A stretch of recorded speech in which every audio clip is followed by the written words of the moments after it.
everyone, and good afternoon for people joining in from the Middle East. My name is Himanshu, and thank you so much for joining us for another interesting, engaging session. And our guest for today is Mr. Andy Fieldhouse.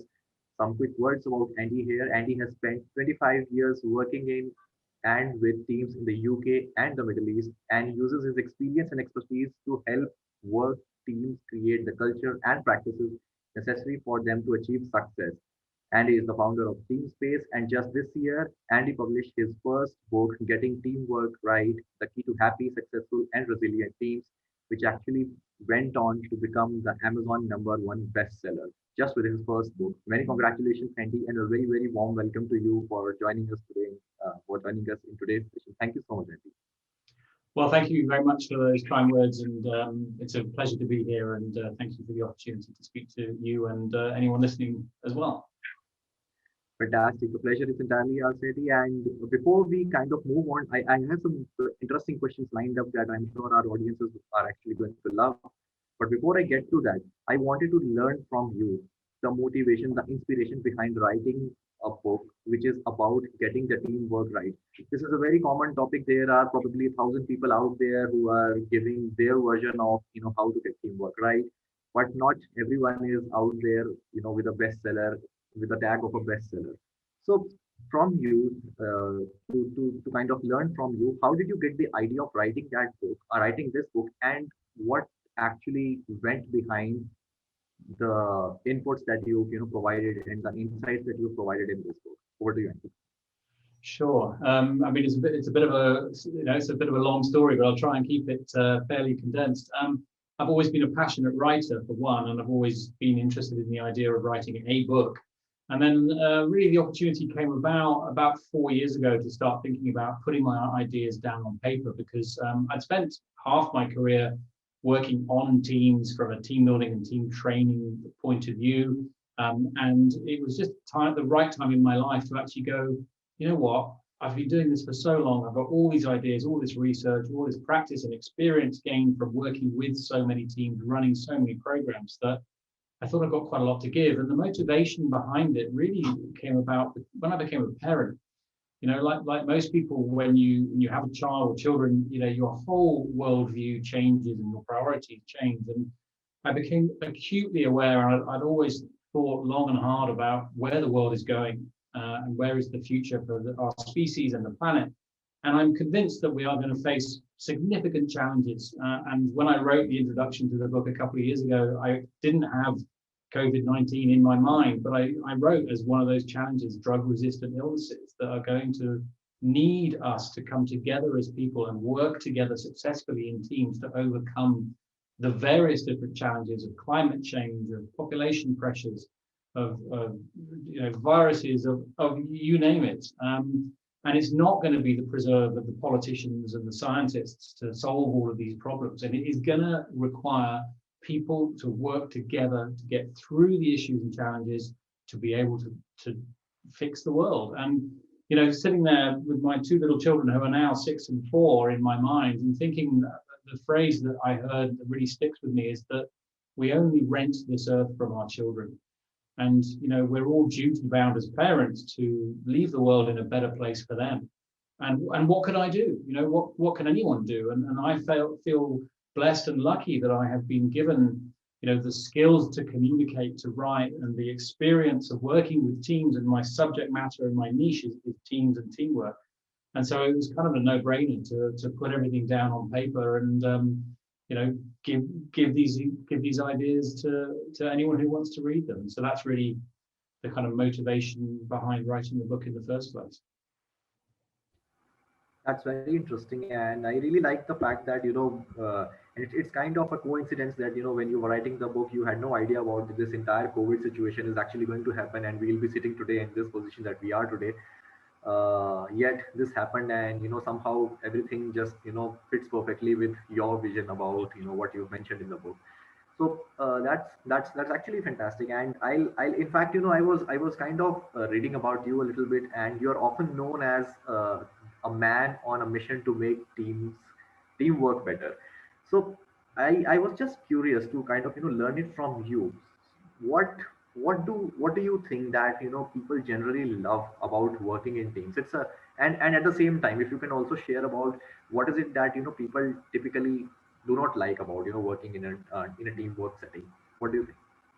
Yeah, yeah. I mean, it is a subject that is close to my heart personally, and that I am deeply passionate about. And is it coincidence? Is it opportunity? Is that these things happen for a reason? And when I was thinking about this and thinking about why am I so passionate about teams and teamwork, and why should people care, and what's it all about? And it comes down to the fact that we work in teams everywhere we turn.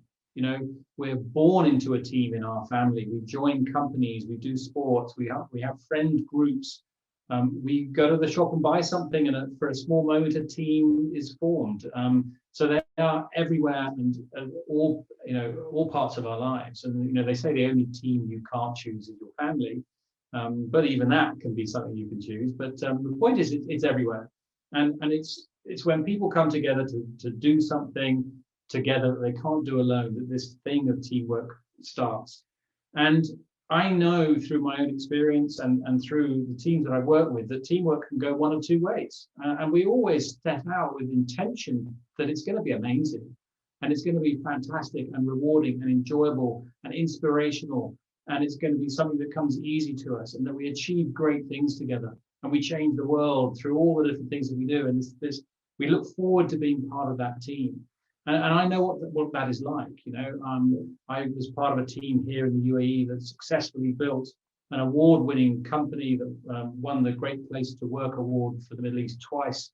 And it was amazing. And that, so the ease with which you went to do the work because you wanted to be there and you wanted to give of your best, and making people feel that they belong and part of something, and that they're doing really meaningful work and contributing to other people's lives in a positive way, means so much. And it is such a fantastic place to be. And then on the other hand, sadly, that is quite rare. And because we're human, and because we have emotions and egos and things that get in the way, and challenges that are thrown upon us, that means teamwork can be hard, and teamwork can be quite distressing and painful and stressful. And that concept of lying, sweating awake on a Sunday night or a Saturday night here in the Middle East, thinking, oh no, I've got to go and spend another week doing this work I don't want to do with these people I don't get on with, and what am I going to do? And the more and more we're understanding the impact of stress on people's health. We know that 85% of the workforce is disengaged to some extent. And a lot of the answers for me are around how we work together and interact as teams. And it is a choice. People don't have to accept that. You can do things to change the way your team interacts and that your team works, in order to move from where you don't want to be, to a brighter future where you have a much happier team that, as a result, becomes successful. And I think that's the most important point. Is success is where we often spend most of our time and effort and energy chasing the scoreboard and trying to do the work, and we forget about the relationships and the emotions and the harmony and the practice of dealing with other people and collaborating and communicating that you need to work on. And there's a great book I often quote the title of by an American football coach called Bill Walsh, who wrote a book all about how he built this amazing team. And the title of the book is that the score will take care of itself. So if you get everything else right, if you work on your teamwork, you consciously choose to deal with the stuff that's going on, that the score will come. The score will take care of itself if you can get into dealing with what's going on in your team and making that work. Then you will be successful.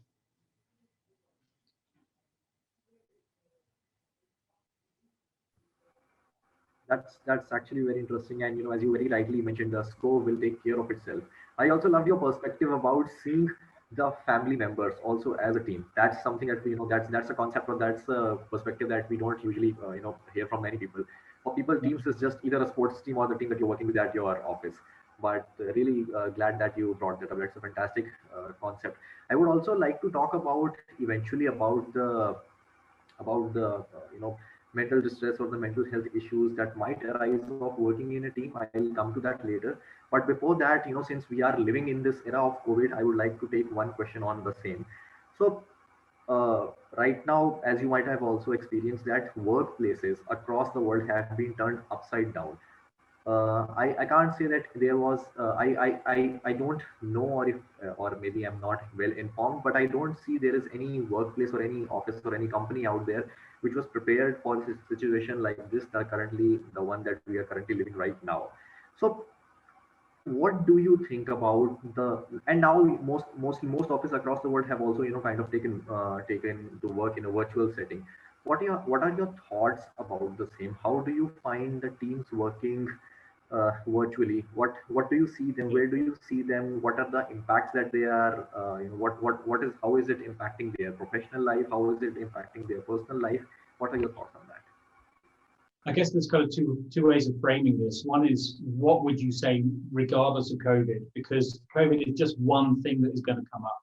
This phrase that we are now using, which is VUCA, which stands for volatile, uncertain, complex, and ambiguous.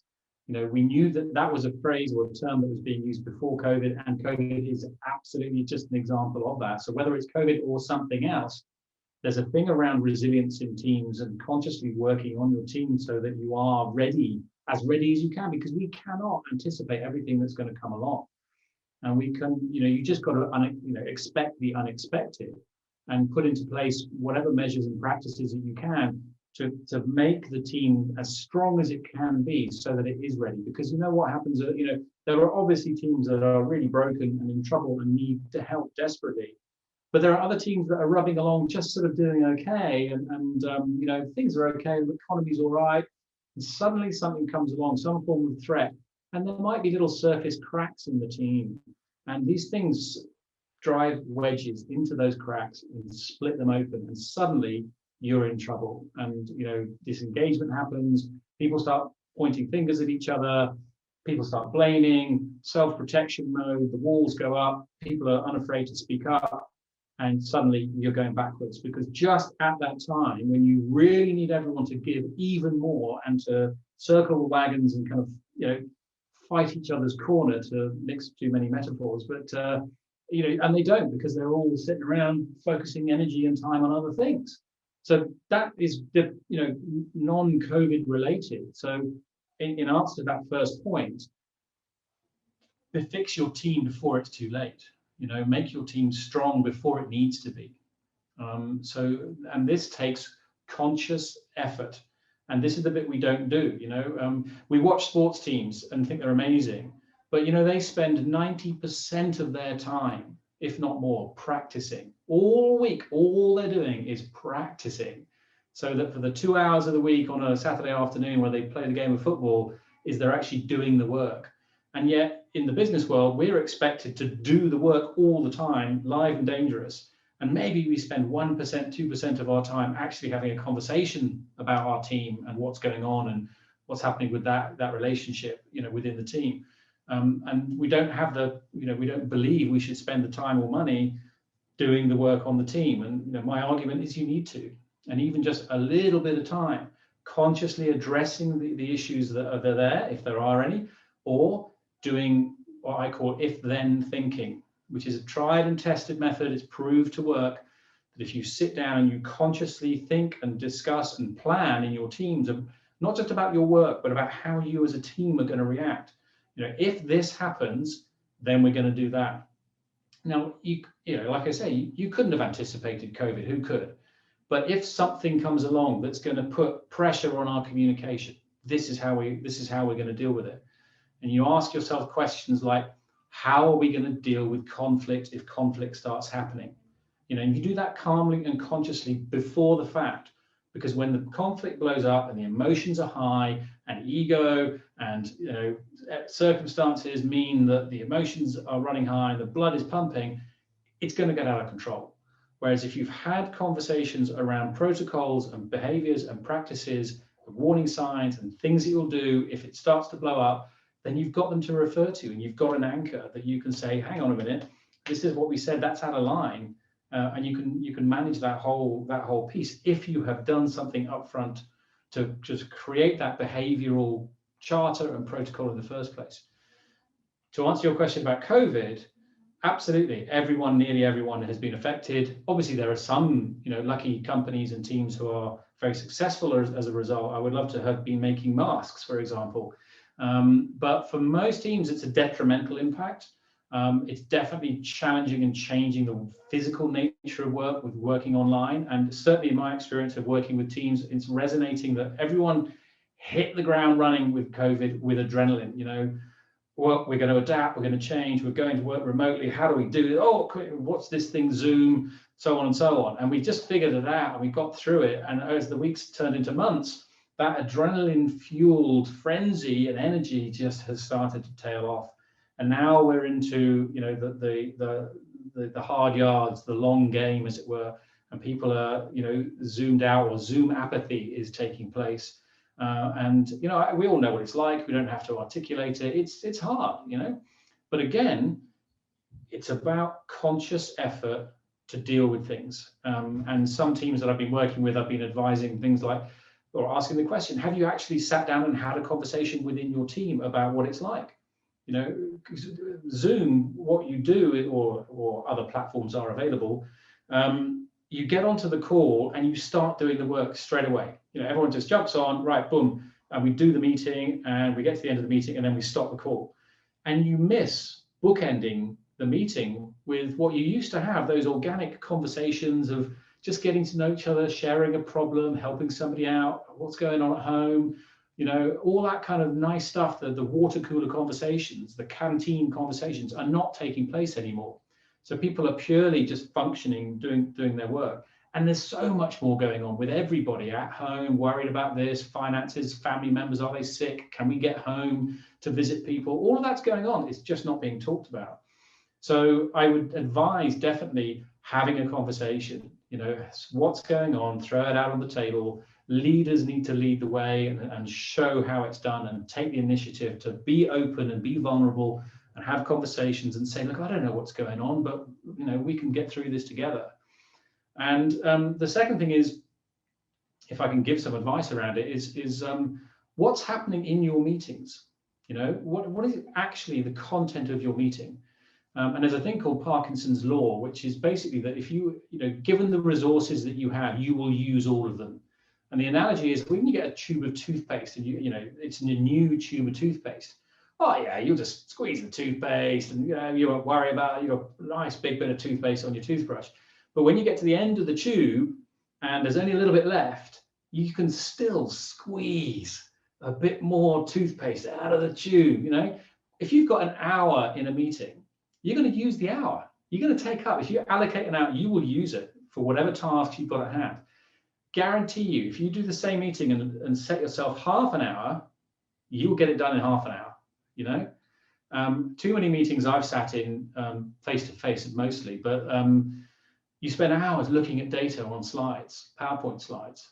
Why are you doing that in a meeting with other people? That is a task that each individual can do on their own before they get into a meeting, right? So send the slides around in advance of the meeting. Allow people to absorb the information at their own speed, in their own time, because everyone absorbs information at different speeds. And I'm quite good at absorbing data. So I find myself sitting in meetings going, got it, can we move on? And someone else will be going, oh, no, wait a minute, hold on, hang on. What? I'm like, oh, God, we have to wait for this person. Do as much of that before you get in the meeting. Make the meeting shorter. What is the meeting for? It's to make a decision about information. We've all seen the information. Right, what do you want to do? Hands up, take a vote, meeting closed. You could probably do it in 10 minutes. So just think about what you're doing in your Zoom meetings. Think about checking in with people. Save that time and use it to work on your team. Have a conversation. How's everybody doing? Let's set up some protocols about dealing with conflict, about decision making, about what if this happens, then then this can apply. So there's plenty that you can do to kind of mix things up. Have some fun. There's loads of teams and companies now offering various different kind of online team building and games and things and socializing that you still need to do within your teams, and help people out, because everyone's struggling, everyone's got concern, and if you're a human being, we know it's nice if someone cares. And teamwork is all about relationships, and that's what I do with my coaching work is coaching those relationships with between people, so that the team becomes happy and successful as a result. That's fantastic. I mean, you very beautifully answered some of the other questions that I had, especially around the topics of the mental health impact, or how the virtual settings impacting the teamwork, and probably how leadership can step in and lead the way to guide what can be done, how to make the atmosphere more amicable, how to make the employees more engaged, how to ensure productivity. So I'll probably skip past that question because you've very beautifully covered that, in your. Well, if I may, sorry to what you said there about leadership, and I think this is this is not necessarily a conversation about leadership, but in the context of teamwork, I just have to make that point that it is absolutely the leader's responsibility to lead, but leadership now, and I have one chapter in the book about leadership, and I don't want people to think that it's only the leader's responsibility. Leaders these days are more gardeners than the heroes that they used to be.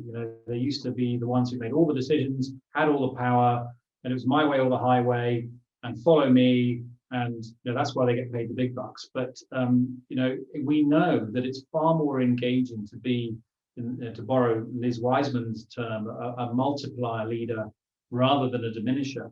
And to see leadership, I describe it a bit like a hat that can be passed around the team at the right times and for the right reasons. And it's everyone's responsibility to take an element of leadership. And so if I may recommend a fabulous TED talk by Drew Dudley, all about everyday leadership, and he described, I won't go into it now, but lollipop moments as a leader. And if you're going to watch one TED talk this week, Drew Dudley's Everyday Leadership, Lollipop Moments, is a fabulous way of realizing that we lead all the time without realizing it.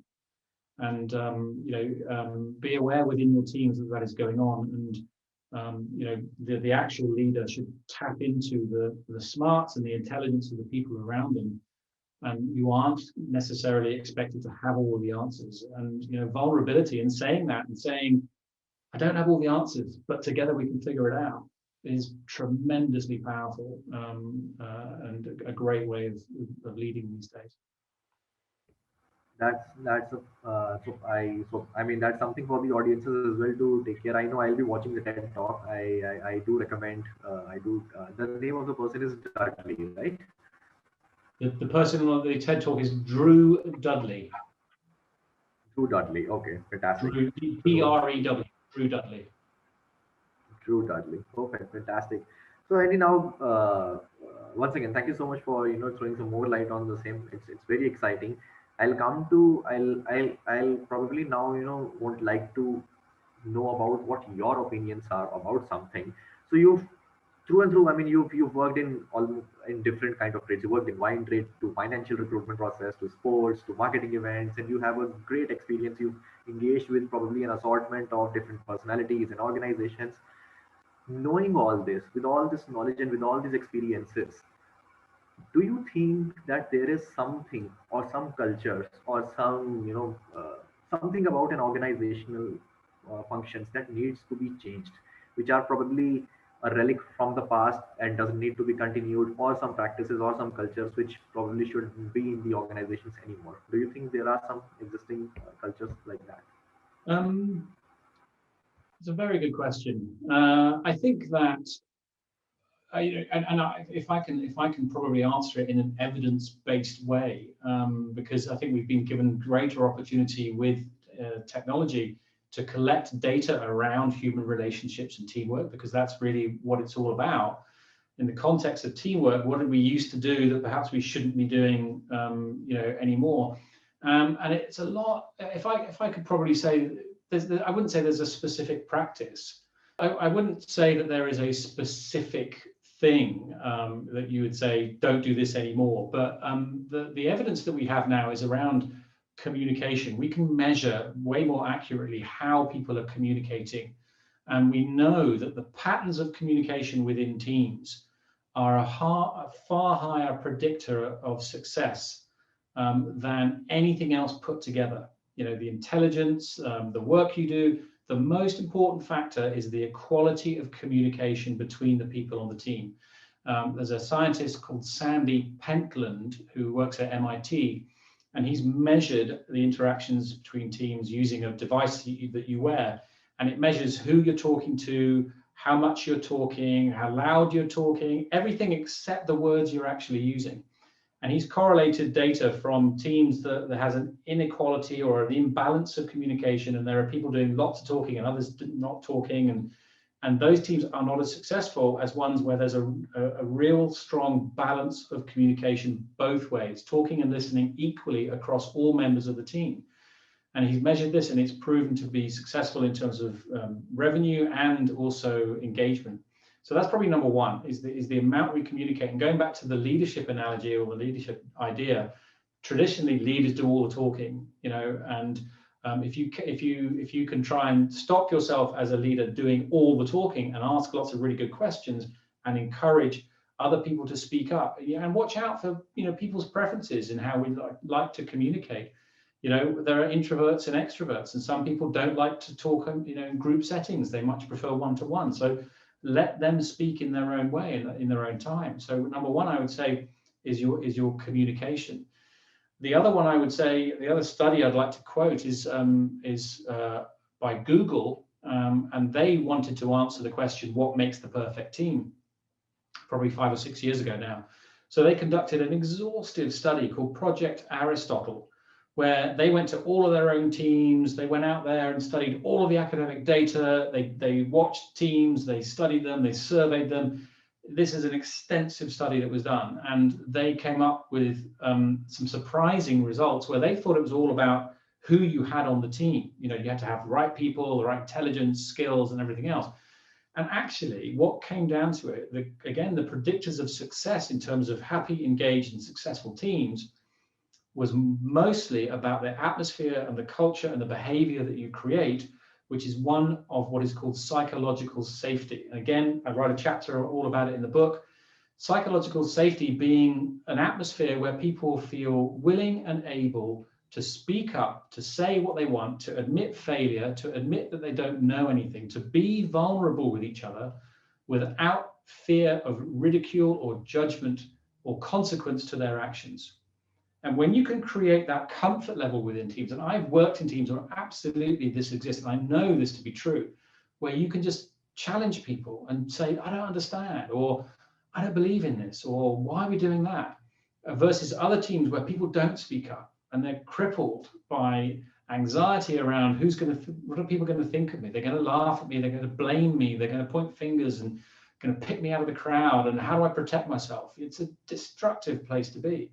So we know this to be true. So it's the responsibility of everyone on the team to work towards that constant psychological safety.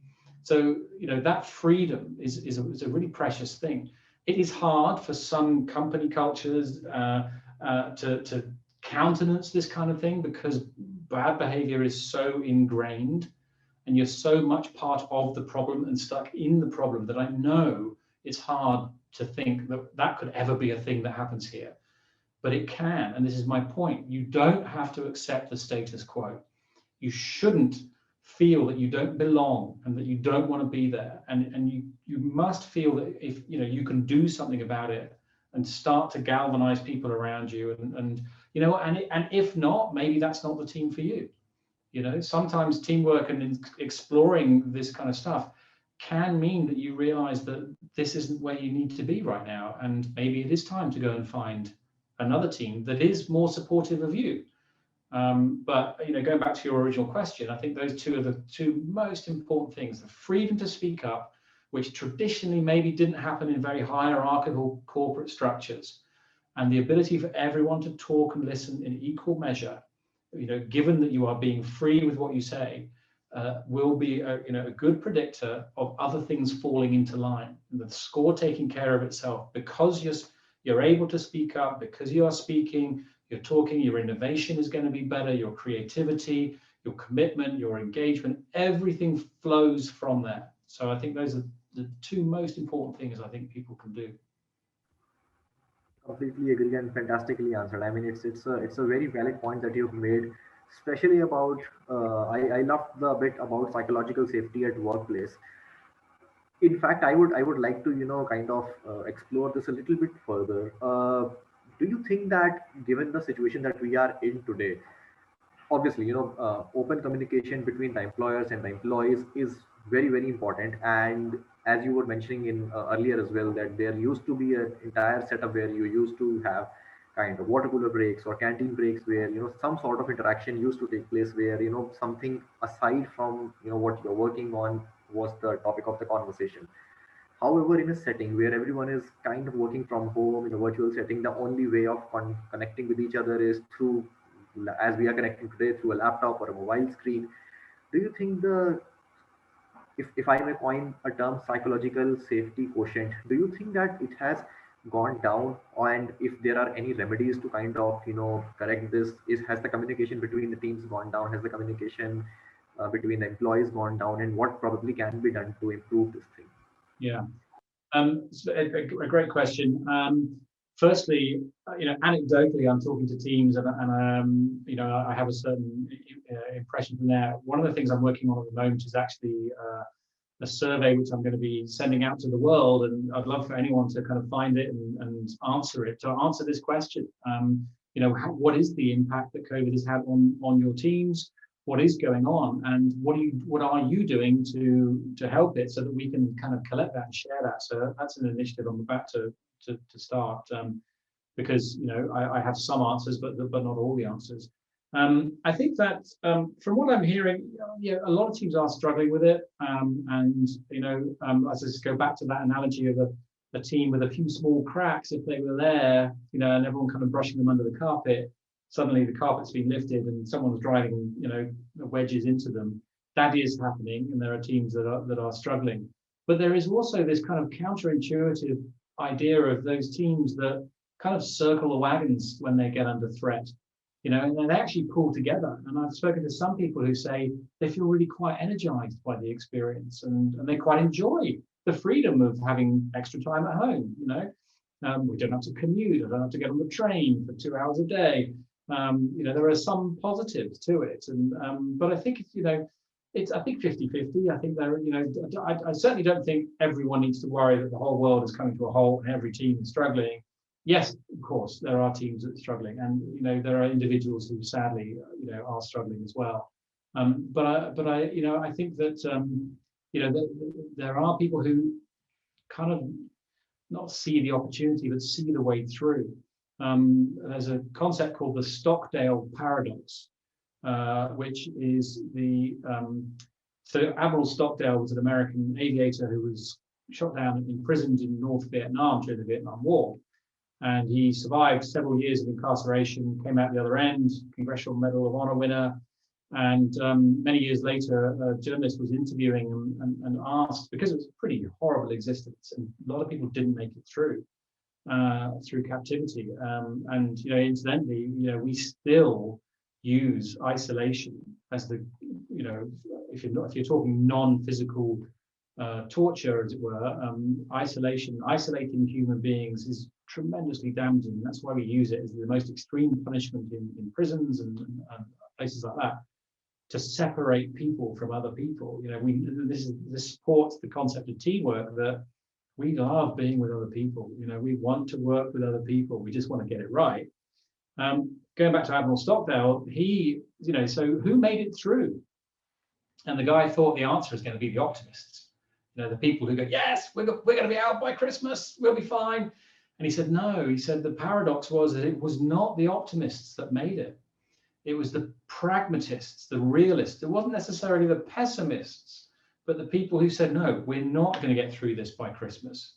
Because the optimists would come out of Christmas and go, oh, maybe we'll be out by Easter. No, we're still going to be here. this is going to go on for longer, and those poor people whose hearts were broken because every time they built themselves up, and sadly they're not out, and the real thing is the people who go, let's just circle the wagons, let's get through this, let's fight together. What are we going to do? How are we going to do it? They are the ones that will survive. Very true, very true. I loved your analogy about using isolation as a mode of torture for some of the prisoners out there. That's very true, and sadly, though. But yes, I And mean just think about that. So isolation doesn't have to mean incarceration. It doesn't have to mean that you are put in a cell on your own. You can feel isolated within a team. You can feel alone, even though you're within a team, and that's a really, really damaging place to be. And it can be really, really soul destroying. And watch out for it. There may be people around you in your team that are feeling alone and feeling isolated. And again, it just keeps coming back to having conscious conversations within your team, together, one-on-one, of how people are doing, what's going on for them, allowing them a voice, allowing them the opportunity to be honest and speak up and say how they truly are, and then having the commitment to do something about it. Because once they're heard, it goes back to that engagement. Think about it, 85% of the world's working population is disengaged to some extent. So when you've got 10 people in a boat, there's probably 1.5 people at the front paddling in the right direction, 6 or 7 people sitting somewhere in the middle not paddling, and there's two guys at the back actively trying to sink the boat. So when you've got that kind of thing going on, you've got to turn it around. You've got to find out, why are they trying to do that? What's not working for them? How do you re-engage them? Do you need to get some people off the boat and replace them with other people? Because teamwork isn't necessarily about friendship. If you don't have to all be friends, but you've got to ask big questions about who should be on your team as well. right. I do agree. I must add here for our viewers out there. I mean, whatever you're listening to here, whatever Andy is taking us through is just the tip of the iceberg. Andy has covered all the topics and a lot of more interesting stuff in much depth in his book. Do check the book out. I mean, it's out there. It's available on Amazon. You can just go and buy that book. I'm sure you will have a fantastic time reading it and going through it. So Andy, that kind of brings me towards the last segment of this question, where I would like to know from you. I mean, you've already written one Amazon bestseller, just your first book, and it's already out there. People are loving it. I personally loved it. Listening from you as well to what all is there in the book, and what all probably we can implement in our daily lives to make it professionally and personally more better, to better take care of our mental health. What's the next step for you? What is Andy Fieldhouse working on at the moment? Right now, I'm in the Middle East, and I'm working with teams here, and I'm building my kind of coaching practice, specifically coaching teams through their problems and issues. So for now, that's my main focus. I have always got half an eye on what is the next book, what does that look like. I've got a couple of ideas. I don't know what it'll be. I had an idea for a for a title the other day. It popped into my head, which was fitting. The title was "Fitting Wheels to a Tomato," which is basically time consuming and ultimately pointless. So what are the things you should avoid doing in your teams that are going to hold you back and prevent you from being successful? Or something that spoke to me. Like, don't try and fit a wheel to a tomato. What's the point? It's going to be time consuming and it's pointless. So what are some of the things to watch out for? I do love sport. I love the analogy of sport, and what lessons can we kind of take from the sporting world to apply in the business world? So maybe there's something around that, or getting advice from people who've done it. Collecting stories from team members, business leaders, famous or otherwise, and almost like, this is how to do it. My book is the one I've written. This is what I think, but what do other people think as well? And maybe there's something there. I don't know, but there's just ideas in my head at the moment. I'm already loving the concept. I'm I mean there are teams out there who are working on, things which are utterly pointless, as you rightly mentioned, putting wheels on a tomato. So I mean, that's something that I really do look forward to. I mean, it's already time now, so I would like to thank you, Andy, and thank you so much for the wonderful talk here. Thank you so much for taking us through some very crucial and very critical elements that you, I'm sure, fantastically covered in your book as well. To all our audience members here, if you need to reach out to Andy, Andy is at TeamSpace. You can do check Andy out. He's available on LinkedIn as well. He's a very friendly guy, and his book is also available on Amazon. Do check out the same. And thank you so much, Andy, for taking time out today. It's been a fantastic experience interacting with you, and look forward to engaging and interacting with you once again very, very soon. Thank you so much. Thank you. It's been a pleasure. Thank you.